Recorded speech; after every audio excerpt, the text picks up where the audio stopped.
Magandang hapon po sa inyong lahat. Ito po si Dr. Jeff Ho. Meron po tayong pasyente. Ilang taon na po siya? 2 years old. 2 years old. Nandito po yung nanay niya. At pumayag naman po kayo, no? Isama natin siya sa video recording. Yan. Okay. Sabi ko nga sa nanay, ang cute niya. Tumawa naman. Pero sabi ko, cute siya kasi magkamukha kami. Pero hindi ako tatay nito, Sige, anyway, ilang taon na po siya? 2 years old. 2 years old. 5 months. Okay, ilan bang anak ninyo? 3. 3? Ako, dagdagan po ninyo. Hindi pa ata crisis, no? Tama yan. So, pinakaya kasi dito. Ito? Pinabunsoy. Pinakamanghuran. Sige. So, so full-time housewife kayo? Yes po. Very good. Ang asawa po niyo saan nagtrabaho? Sa engineering SPMC. SPMC. Matagal na po siya doon? 10 years na po. 10 years. So regular na po siya doon? Hindi pa. Farming pa yun. Engineering kasi, department. So ibig sabihin, pag engineering pala, walang regular. Ay, rason ba yan? Ay, Saos, Maria Josep. Anyway, pangalan sa pasyente natin. Brozel with me. Brozel. Uy, huwag ka ikaw na pa naman starring dito. Dito ka. Ayan. Ano ba itong para naman takyan ito? Pwede ko na sipain yung mukha. Joke lang. Parang takyan kasi, no? Cute, no? Cute. Yan. Sige. So, anong problema niya? Thursday ng gabi, Doc, is napansin Thursday ng gabi? sumasakit ng tiyan niya. So, asa dapit ang tiyan niyang sakit? Asa dapit? Dito. Asa? Dito. Sa ubos? Sa tunga? Sa tunga? Kaninang umaga, napansin ko, Doc, hindi ko siya dinaya per the whole day, mag-ihi siya ang sakit. Kaya sinabi na agad ng mama ko, punta ka doktor, check up mo agad bata. Pag umihi siya, sakit. Opo, yung sa may gitna ng ng puwerta niya? Hindi, yung daanan ng ihi talaga. Daanan ng yung ihi. may maliit na good. Ang daan na pala ng ihi, di pala sa puwerta yan. Over ka naman, part pala sa puwerta. Ano yan? Saan lumas? Sa puwet niyang ihi. Ayan, hindi yan part sa puwerta. Ikaw naman, cool. Nananghali ka na ba? Natest lang ako sa baby. Joke lang. Akala ko pa naman, sakit sa tiyan. Tiyan talaga. Yun pala, related pala sa pag-ihi. Okay, anyway, first time lang po nangyari ito? First time niya po. Ay, actually, yung pag-ihi niya, sumakit first time lang? Yung baby, naka-check up ako dito. Talaga? Dito. Ilan buwan siya nun? Mga 8 months. 8 months? Oo. Nung umihi siya? Hindi pa yun napansin kasi, hindi pa yun nakasalita. Ayan. Sorry susula. Pag nagsabi siya kagabi, actually hindi ko siya dinadayaper pag umaga, tanghali at hapon kapag naglalaro nasa bahay lang. Dinadayaper ko po siya do. Kapag tulog na siya ng himbing mga alauna, alas 12, ganyan. Pero kahit ko talaga, Dok, na hanggang umaga hindi ko nadayaper. Kahit panghina yung kama ko. Pero pag mag-ihit talaga siya, masakit mo tik-tik niya. Sabi niya? Oo. Sandali lang, sa gabi, nagda-diaper lang siya. Oo, pero umaga, tanghali, habang naglalaro, hindi siya nagda-diaper. Hindi. Sinasabi niya, pag pang-ihit siya.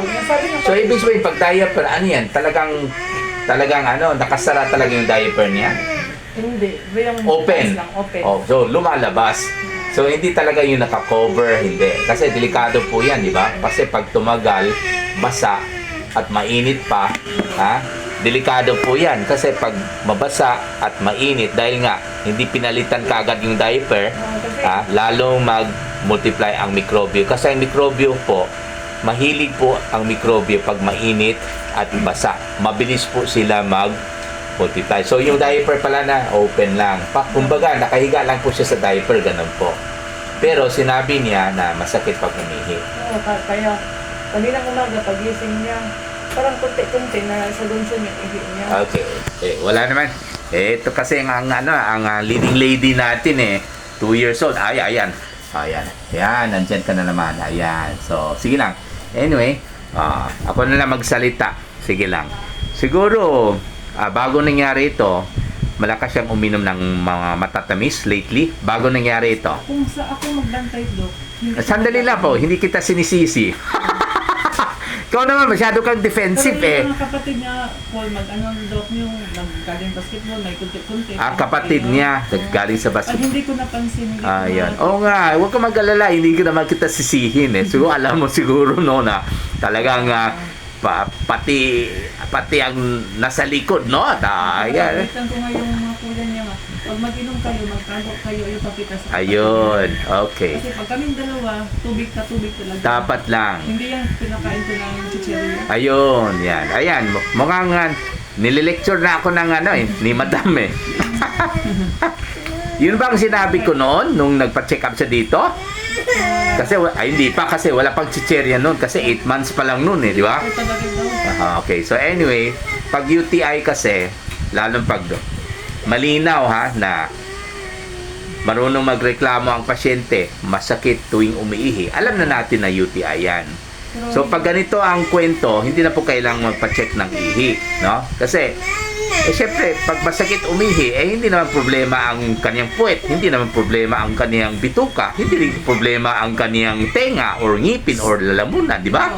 So malinaw na talagang UTI. So no need na talaga na ipapacheck po natin yung kaniyang ihi. Okay, so pwede natin siya painom ng kahit cefalexin, 250 mg per 5 ml suspension, 7.5 ml 3 times a day for 7 days. At dahil po namamaga yung kanyang urinary bladder at saka yung daanan ng ihi na tinatawag natin na urethra, dagdagan po natin ng mefenamic acid. Okay, 7.5 ml 3 times a day for 4 days. Okay? Okay, minsan po ba kahit hindi siya umihi, magsabi siya, "Ma, sakit." Meron bang ganon? Hindi.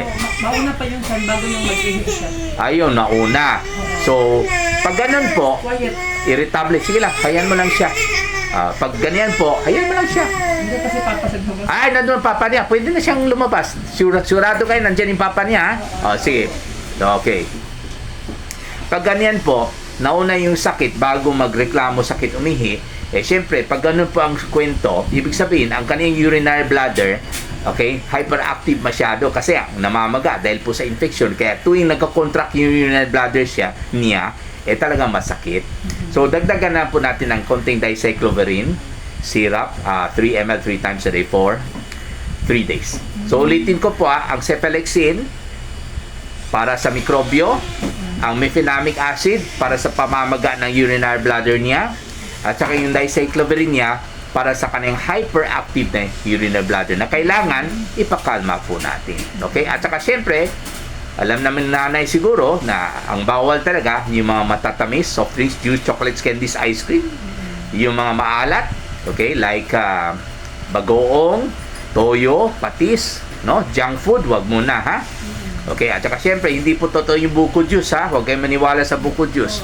Ako lang nagsasabi bawal ang buko juice sa UTI, pero alam ko, ako lang tama. Okay? Unless may ibang doktor magsabi bawal ang buko juice, syempre, tama rin sila. Di ba? Okay. So, bawal magpigil ng ihi. Ha?